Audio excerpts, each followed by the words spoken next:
Londres, verano de 1305. Las calles empedradas amanecen cubiertas de rocío. El aire huele a humo, sudor y algo más. Algo parecido al miedo. Una multitud se congrega, miles de personas. Niños sobre los hombros de sus padres, vendedores ambulantes ofreciendo pasteles de carne, carcajadas mezcladas con ansiedad. Pero no era una fiesta. No era un día de celebración. Era el día en que Londres esperaba ver morir a un hombre. Un hombre que alguna vez hizo temblar a los reyes. Un hombre que ahora estaba encadenado, destrozado y a punto de ser borrado de la historia. Su nombre era William Wallace.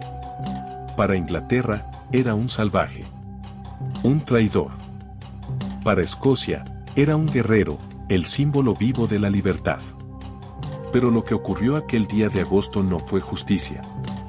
Fue un acto de dominación. Un mensaje grabado en sangre para todo un pueblo. No se trataba solo de matar a un hombre, sino de destruir la idea que representaba. Para entender el horror de su final, hay que volver al principio. La Escocia medieval era un caos envuelto en hierro. Reyes que morían sin herederos, nobles que cambiaban de bando como quien cambia de capa. Y al sur, esperando como un buitre, el rey Eduardo I de Inglaterra, conocido como Nonsanks. Cuando Escocia vaciló, él atacó. Wallace no era príncipe ni noble refinado. Era el hijo de un pequeño caballero, criado entre dificultades. Pero cuando los ingleses asesinaron a su familia, algo dentro de él se rompió. O tal vez, despertó. No se levantó por ambición o títulos. Se levantó por furia. En 1297, en la batalla del puente de Stirling, Wallace lideró a los rebeldes escoceses hacia una de las derrotas más humillantes que jamás sufrió Inglaterra. Sus tácticas fueron audaces, brutales, efectivas. Y por un breve instante, Escocia creyó que la libertad era posible.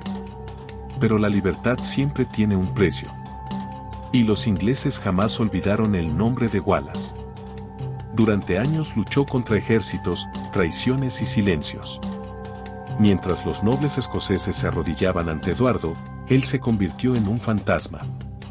Un mito que se deslizaba entre los bosques y las llamas. Hasta que un susurro traidor llegó a los oídos equivocados. Fue Sir John de Menteith, un escocés convertido en colaborador, quien lo entregó cerca de Glasgow.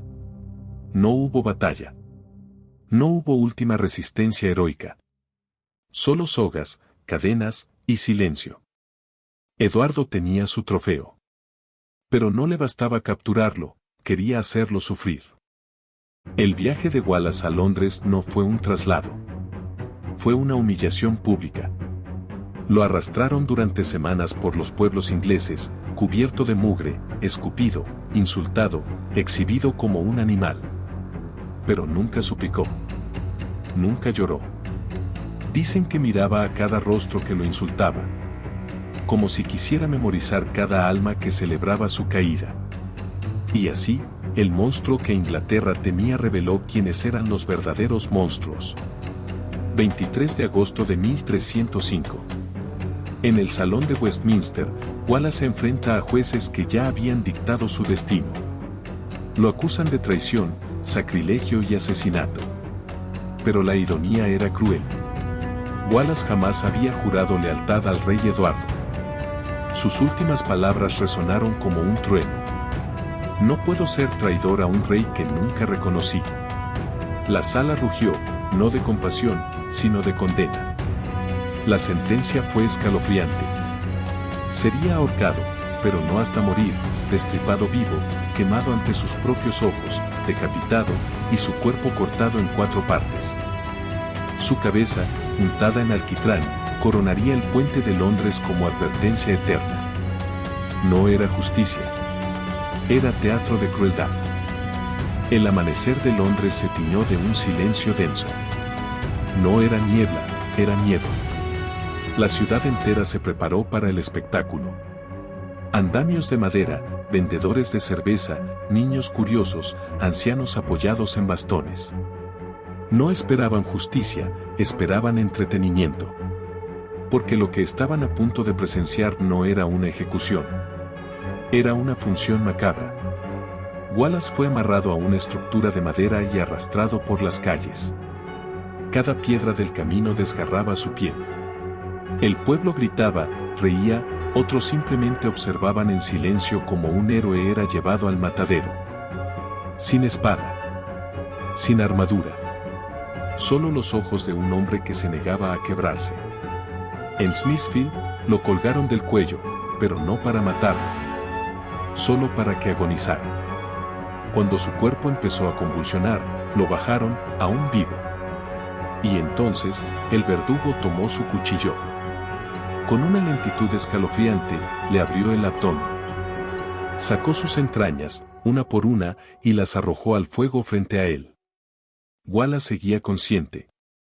Su rostro era pálido, su boca ensangrentada, pero sus ojos seguían abiertos. Un golpe de hacha. Una cabeza que rueda. Un grito que estalla entre la multitud. Y por un instante, Inglaterra creyó haber vencido. Pero la muerte no fue el final. El verdugo volvió a usar su cuchillo, esta vez para desmembrar su cuerpo. Sus brazos, sus piernas, su pecho. Cada parte envuelta en tela y enviada a distintos rincones del reino. Su cabeza fue alzada sobre el puente de Londres, ennegrecida por el alquitrán, mirando eternamente el Támesis. Sus miembros enviados a Escocia. Uno a Newcastle, otro a Berwick, uno a Stirling, donde había nacido la esperanza. Y otro a Perth, donde la sangre de esa esperanza se derramó. No era un castigo. Era un mensaje de terror. Miles aplaudieron, otros se desmayaron, algunos vendieron recuerdos del día. Pero todos fueron testigos. Vieron cómo un cuerpo podía convertirse en símbolo. Cómo una muerte podía transformarse en lenguaje. El rey Eduardo creyó haber destruido una rebelión. En realidad, había creado un mártir. Porque la muerte de Wallace no apagó a Escocia. La encendió. Su cuerpo despedazado se convirtió en un mapa, no de miedo, sino de furia. Y de esas brasas se alzó Robert de Bruce, espada en mano, gritando por la misma libertad. Lo que Eduardo intentó borrar se convirtió en el grito de una nación. Wallace no tuvo corona, ni ejército. Solo una voluntad inquebrantable. Su muerte debía quebrar espíritus. Pero en cambio, grabó el coraje en los huesos de Escocia. En cada batalla que siguió, su nombre fue susurrado.